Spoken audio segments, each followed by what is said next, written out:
Yes, my beautiful souls, welcome to another edition of the Soul Surgery, my beautiful souls. As you know, it's a collective reading that we break down into three different dynamics. So we will start off with, first and foremost, we'll be looking at the God concepts, meaning we're looking at different energy and conscious states within ourselves. We're looking at it from what part of our consciousness or energy is activated and which part is affecting that energy currently right now. Then we'll look on use astrology, some astrology oracles to look at what's going on currently. And then we'll finish with a yogic principle as a principle for action that we should be honing. It's almost like the conclusion, my beautiful souls. I am Osar Furian, and this is the House of New. It's all about spiritual cultivation, which y'all will translate into personal or self-development, my beautiful souls. So let's shoot and see what we got.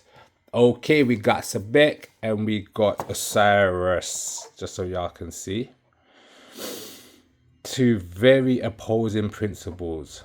So Osiris is representing the principle that's active right now, and Sebek is representing the principle of what is challenging, or this energy is challenging this energy, my beautiful souls. So let's break it down. Let's start with Osiris. Osiris, it says a heavenly messages. So in the tree of life concept, Osiris is the concept of oneness, right? It's that one divine or consciousness that resides in all things, my beautiful souls. So it's that point, that central point, the cipher, the zero. It's the awoken version of it. So in one sense, it's not the activated intention, but on another level, it's the highest aspect that we can evolve to as human beings, my beautiful souls. So what this actually means is like, this is stripping your identity, right, from the personality, right? The personality that we live by, our ego, is very limited, inhibiting, right? And it sees enemies everywhere, my beautiful soul. So the principle of Asar is reshaping your, is refining your ego back to its original source. So realigning the ego back to its divinity, my beautiful souls. So the way that this manifests in the world, it plays out in the sense of, like I said, enemies. We, because we've decided to individuate, we now see people as differences. We focus on the differences as opposed to the underlying fundamentals, right? My beautiful soul. So we can see people different because of their religious belief, because of their skin color, their sexual preference, whatever the reason, right? We're focused on the external differences as opposed to the underlying faculties that make us all human beings, human. So Hu being conscious and man being the physical form, my beautiful souls. So that's the overall principle, right, of Osar, or what they might say the Greeks know as Osiris. This concept of Sobek also can be known as Sibek, and also represent number 8 on the tree of life, a very Mercurian energy. But this energy in its crocodile form represents, it says, rest and endings. This is about challenges, right? We all endure challenges, and we have to ask, what is the purpose for our challenge? Do we endure or do we suffer in vain? That will depend on whether we're able to grow and evolve and change as individuals. You could say that the challenge is an opportunity for you to see your divinity, to see your strength, or for you to learn or harness a skill within yourself. So you do not suffer in vain unless you choose to be ignorant or stagnant with your learning. So this is the concept of Sebek. So these two concepts together, being number 1 and number 7, right? What is actually denoting is that there seems to be some form of rigidity with the universe right now, or with people. People are not finding, so like for existence, we live on the earth. Instead of us calling ourselves earthlings, we say that we are from this nation, or we're from this culture, or we are these people and that people, when we all got 2 arms, 2 feet, like, you know, a brain, cerebral cortex, blah blah blah blah blah, right? We all breathe the same air. These are fundamentals that unite us, so we could unite under the unifying concept of earthlings, because the earth is our home. Or we could unify on a much smaller level, which also will lead to some form of segregation or divisiveness, my beautiful souls. This is why we see countries going to war with each other. This is why we see religious in the fractions fight against other religious fractions, because there is no unifying government policy or unifying religion, or the policies on religions that they use at the moment are very divisive in nature. They don't provide the tools for people to reach their highest principles. It tells you whom you are, what you must be, and what you must conform to, and anything else other than that, you must shun and fight. That is the world that we live in right now. Hence why the world is set on fire, right? This Sabekian energy is very segregative, right? In its set. Think of the god Set, right? Which has the jackal-headed form. These two are almost similar or the same principles.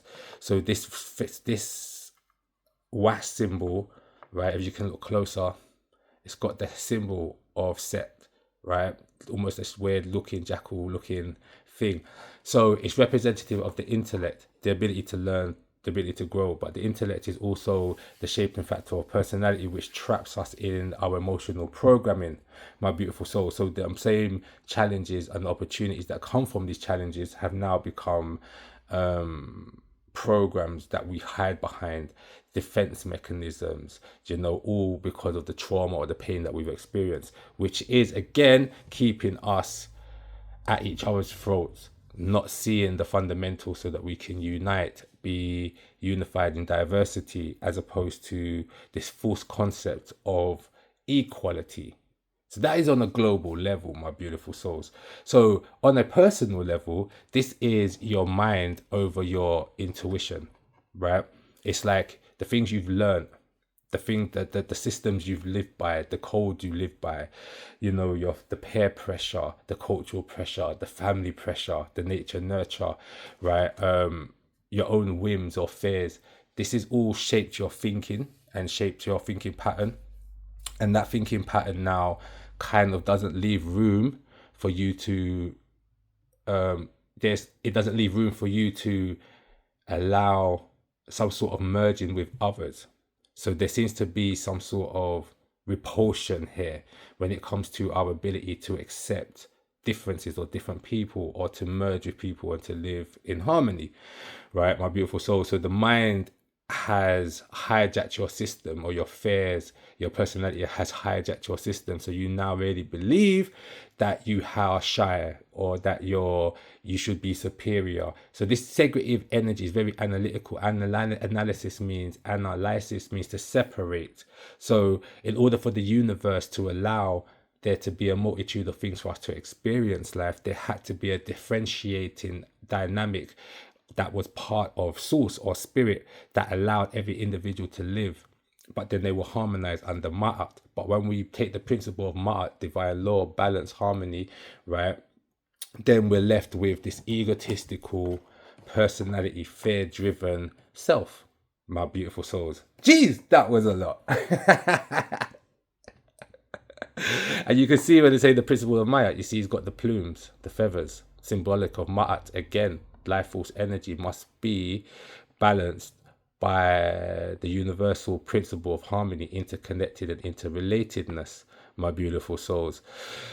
Okay, let's see what's going on astrologically, my beautiful souls.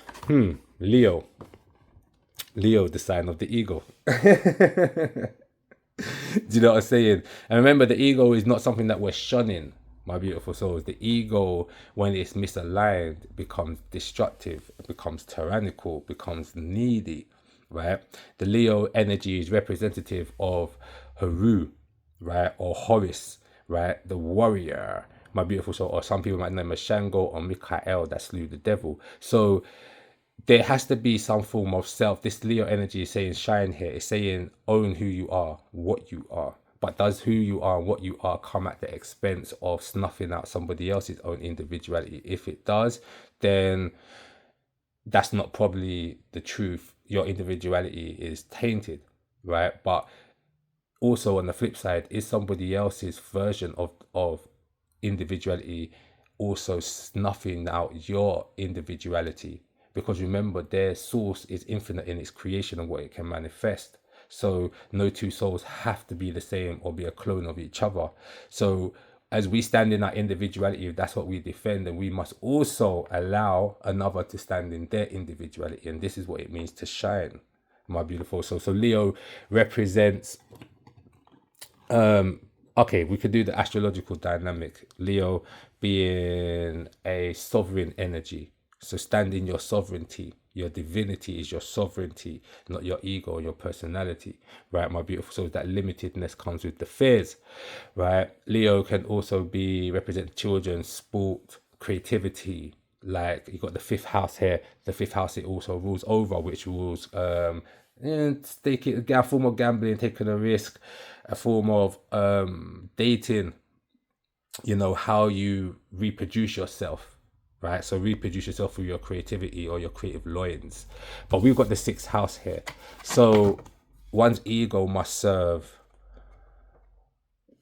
how can I say? One's ego must serve the work that one does. So in one essence, you must be confident in who you are and know who you are in order for you to have purpose or to perform certain tasks, especially your daily tasks. The sixth house rules over your daily tasks, your health, work, routine. It can be the house of enslavement, depending on how this energy is used. So you could be enslaved by your ego to be seen, to be heard, to be worshipped, right? But this ego is based on fear, based on, it's almost like a defense mechanism. So it's nothing divine here. It's just that you have suffered pain and now you want to be seen as strong when really you're weak. You become hard. So this is why you hide under this mask of this ego, right? But ego can, this Leo energy is saying, take stock of your everyday routine, your health routine. It's about focusing on how we live, what time do we get out, what time do we go to sleep, what do we do with our time, right? So it's saying that the ego must be balanced under all of these factors, or it must be spread across these factors. It ain't just about work or being in service, because this is also service, my beautiful souls. So what we reflect is what comes back to us. If the people that we're serving or humanity or our work, right, if we approach that or those people with an ego, right, then we will probably be revisited with ego. You know, it's like you put fire on fire, you get more fire. So there is a concern with the sixth house about our health and our routine and how we manage our daily, how we go about our daily routine, my beautiful souls. There is the aspect of service, because the sixth house does rule service. So you could say it's sustainability. It's like, how does your current version of yourself sustain your health and your wealth, your love, your family? So is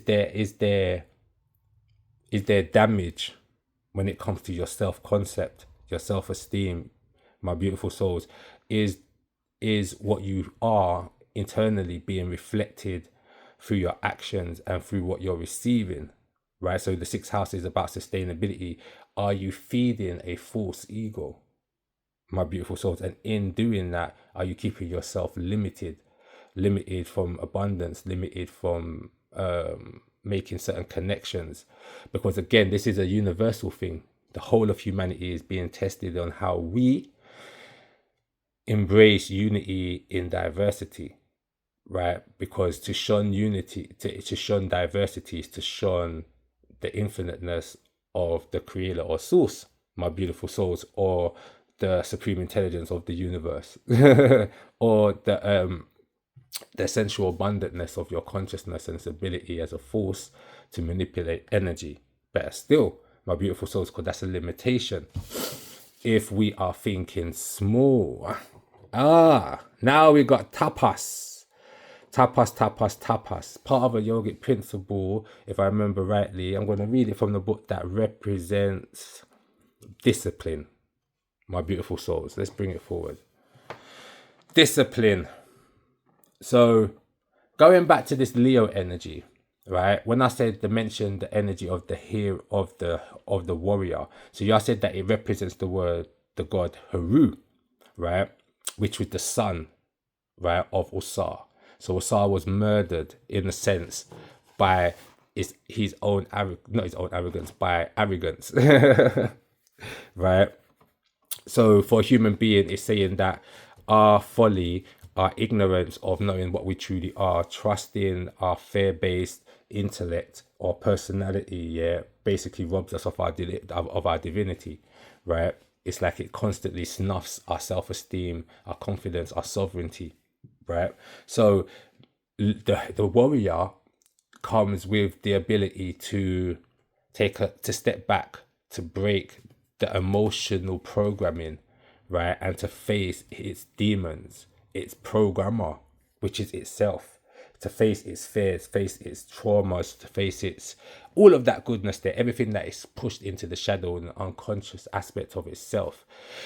And that's what the warrior does. So Haru has to fight, right, through learning this discipline, by understanding who and what it is, right, its purpose, right, and how it serves, well, in a sense, the realm, the kingdom itself, by growing and evolving into this principle, releasing the fear-based personality by expanding one to the infiniteness or the unlimitedness of one's divinity, which is a supreme consciousness, which is a force, and the ability to manipulate energy, which your physical form is made out of. So let's read this from the book, my beautiful souls. I'm going to read the reverse. The difference between humans and animals is tapas, discipline. Though we have animalistic urges, we can train the mind to move beyond them toward a greater good for ourselves and for those around us. Discipline will mean different things for different doshas at different times. For Vatas, discipline will mean following through with the task at hand and seeing their visions to completion. For Pittas, discipline will mean honoring the mind and the body by resting when needed. For Kaphas, discipline will mean committing to a movement and health regime that makes them feel inspired. Ask yourself, where do I need more discipline? Am I seeing my visions to completion, or starting new projects before finishing the ones that matter? Am I challenging myself too much or too little? Am I showing up for my personal, physical, and self-care practice every day, my beautiful souls? So that is one of the tapas, represents one of the niyamas. So these are different principles. So when you're on the yogic path, you have 8 different principles, and one of the principles are niyamas, and there are a number of virtues that you have to adhere to. So tapas represents self-discipline. You cannot have self-discipline until first you've awoken this Haru energy. Haru right now, this Leo energy represents your will. So your personality, your programming, in your emotional programming, which has formed your personality, has robbed you of your free will. Your will is not free, right, if you are acting off a pre-program, basically, which is your emotional program and your personality as a byproduct. So Haru gives you back the ability to free yourself, right? This is the real concept of freedom from all your pain, your trauma, and open yourself to the abundance of what it is that you want to experience. If you think from a limited perspective, whatever dream you have will always manifest in a very small way. So it's better to align yourself with the infiniteness and abundance of the universe, of consciousness and its ability to move energy, the things around you, right, as the source of whatever dream or potential you have, or anything you want to experience, my beautiful souls. So I'm going to read you the positive side of tapas. You've gotten where you are because of your discipline, tapas, and this will continue to take you where you need to go. While discipline sounds like a very heavy word, it is really just committing to becoming the highest version of yourself. The next evolvement will require refinement of your inner strength. There's that Leo energy. There's that Haru energy. You are undergoing a deep transformation, stepping outside of your comfort zone, gaining strength, moving through fear. Now is the time to ask yourself the important questions. What practices have I committed to? What practices do I still need to commit to?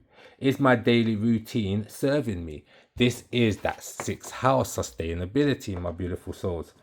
How can I improve it? Where do I need to set boundaries in my life to further align with my truth. This is the energy of the warrior, right? The warrior acts impulsively first until it learns and it grows, right? And then it acts with discernment. Am I showing up for myself the way I would for a friend or a child? This is the energy, again, this is the energy of the Leo, where you could say the ego side or the self-focused side that sometimes attached to Leo is more of a self-focused.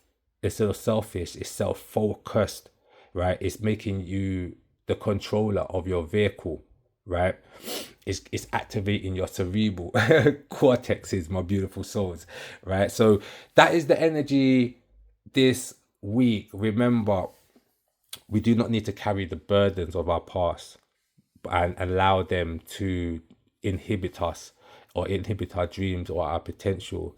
We do need to step into a more fiery, dry energy temperament, which will burn up some of the moisture of our emotional program and some of the pain, right? So we have to step into our sovereignty, and there will be a battle here, but we are disciplined. We are disciplining our whole life, our mind, our body, and our soul, in a sense. Or the soul, we're releasing the essence of the soul. The soul doesn't need discipline, in the sense it's the vehicle, right? Or the AI system, the autopilot of the vehicle that we're driving in, that will need this discipline. That is your intellect. That is your personality, right? That is overshadowing your essential self. You see this, that's a cosmic, man. We are made of cosmic dust. You see this mummified aspect showing you that this part is asleep in you, right? That can only be born through his son, which is through your will. You have to willfully decide, I need to make changes, right? There's something not right about my life. I need to separate from these people. I need to study or meditate, change my diet. These are all choices. That's what it means to be gods and goddesses, is to have a will, consciousness, intention. That is what manipulates us, manipulates the energies to maneuver, or us to work as co-creators with the universe, and what separates us from being animalistic alone, or just being operating from our animalistic dynamic, which is very, for human beings, that is operating from your shadows. Kaboom, my beautiful souls. So let me know how the concept of discipline, the concept of your winning back your will, wrestling back your will, the concept of how you deal with people that have hurt you in the past, my beautiful souls. What is your defense mechanism? Do you know what your defense mechanism is? Right, because if we're not aware of our defense mechanisms, then how are we able to adjust, change, or disable, my beautiful souls? So I'll leave it there. Boom. Until next week, my beautiful souls. You can catch me on TikTok, house HOUS.OF.new, or you can hit me up for personal readings or personal spiritual consultations, cultivational consultations. Too much C's. On my website, the link will be in the description. Love, peace, light, and a little darkness, my beautiful souls.